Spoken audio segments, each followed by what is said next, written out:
देखिए, जो ये हरियाणा स्टेट बॉडी का चुनाव है,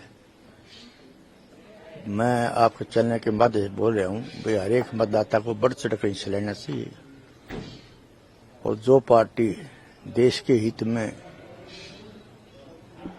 जो हरियाणा गवर्नमेंट के हित में, गरीब के हित में, व्यापारी के हित में, किसान के हित में, जो साथ चलने वाला साथ, जो सबका विकास, सबका साथ, ऐसी पार्टी से जो ना मेरा अपने विचार है, तो ऐसे जो ना जो देश का भला हो, देश आगे बढ़े, ऐसी पार्टी को जो है सोच समझ के वोट करनी चाहिए। तो ऐसे कौन से मुद्दे हैं जिनको आप देखते हैं कि सरकार को फोकस करना चाहिए हरियाणा स्टेट में? देखिए, फोकस है जो गरीबों के मकान बनाए हैं बिना खर्ची, बिना पर्ची, जो 10 साल जो सर्विस लोगों को मिली है, जो जमींदार है, किसान वर्ग है, उसको जो काफी जो राशि, प्रोत्साहन राशि दी गई है, मुआवजा दिया गया है, तो कई मुद्दे हैं। और जो सब जो अमन चैन शांति है हरियाणा में, 10 साल जो खट्टर सरकार रही, 9 साल, और हमारे नायब सैनी साहब ने बहुत अच्छी जो उन्होंने घोषणाएं की हैं, बहुत बढ़िया मेरी जो सोच है। सर, अगर हम देखें तो यहाँ हरियाणा में बीजेपी और कांग्रेस में बराबरी की टक्कर है, इस चीज को आप कैसे देखते हैं? दोनों ही कह रहे हैं कि हम सरकार बनाएंगे। काफी जो मैं भी 68 साल का हो गया, हमें चुनाव काफी देखते हैं, लेकिन जो हवा है कांग्रेस का, ये कुछ ही लोग हैं जो हवा कर रहे हैं। जब आप जो सोचे वो वैसी बात नहीं है। तीसरी बार फिर जो भारत में भारतीय जनता पार्टी सरकार, चौधरी नायब सैनी जो मुख्यमंत्री हैं, फिर मुख्यमंत्री बनेंगे। सर, अगर हम विनेश फोगाट की बात करें तो उन्होंने अपनी रिटायरमेंट के बाद कांग्रेस पार्टी को जुड़ गई और अब वहां से चुनाव भी लड़ी हैं जुलाना से, इसको आप कैसे देखते हैं? देखिए, मैंने आपके माध्यम से पहले भी आपने क्वेश्चन किए थे और मैंने कहा था भाई ओलंपिक से आने के बाद में हम बैठकर विचार करेंगे।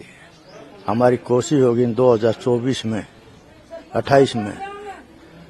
2028 में ओलंपिक लड़े और 140 करोड़ भारतवासी हैं जिन्हें हौसला बढ़ाया, प्रेम प्यार दिया, उसका मान सम्मान रखते मेरे अपने विचार थे अब 2028 ओलंपिक लड़े। फिर उसके भी बयान आए थे भाई मैं जो 2032 तक मैं चुनाव लड़ सकती हूँ। पता नहीं, जब ओलंपिक से आई तो मैंने भी उसको जो एयरपोर्ट पर से लेने के लिए जाना था, लेकिन कोई उसने ऐसी पोस्ट डाल दी, मेरा मन टूट गया और मैं वापस आ गया। उसके बाद में जो दीपेंद्र हुड्डा है वो जो एयरपोर्ट पर से लेके आया है, जहां पर मेरे को होना था, वहां उसने राजनीति वहीं से शुरू कर दी। उससे पहले उसका कोई विचार नहीं था राजनीति का, न कोई चुनाव का।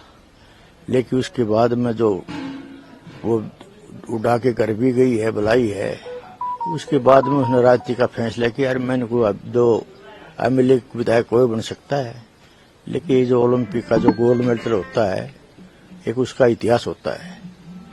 तो वो जो ने कि मेरी जो थी 2028 के बाद में ओलंपिक में जो 140 करोड़ भारतवासी ने उम्मीद थी, हौसला बढ़ाया था, प्यार दिया था, तो उनके ऊपर खरा उतरने के लिए उसने 2028 से ओलंपिक लड़ना था। और जो उसने फैसला लिया उसका खुद का फैसला है, ये हमारे कोई विचार नहीं थे। सर, हमने ये भी देखा है कि ये भी सवाल उठाए जा रहे हैं कि विनेश ने आपका उस तरीके से शुक्रिया अदा नहीं करे जिस उस पे आज वो पहुंची ओलंपिक्स में, आपने उनको ट्रेन करा पर उन्होंने कभी उस तरीके से इज्जत या शुक्रिया अदा नहीं करा, इस चीज पे आप क्या कहेंगे? देखिए, वो उसके विचार हैं। माँ बाप का फर्ज होता है बच्चे को जो कामयाब करे। मैंने उसके लिए दिन रात एक करके यहाँ इस मुकाम तक पहुंचाई, चाहे वित्ता हो, चाहे बबीता हो, चाहे विनेश हो, चाहे ऋतु हो, चाहे संगीता हो।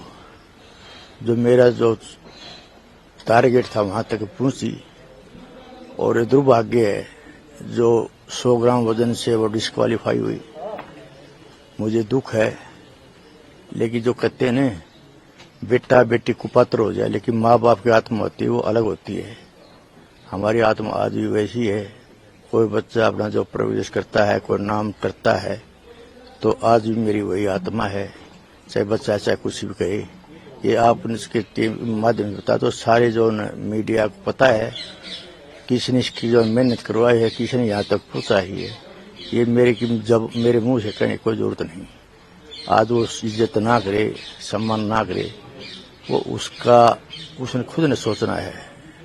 हो सकता है उसे कोई मेरे जो ना करे तो भला बनता हो, तो मेरे को दुख नहीं। अगर मेरी जो मान सम्मान न करेगी, उसको कुछ फायदा मिलता हो, तो मैं उसके भी पक्ष में हूँ।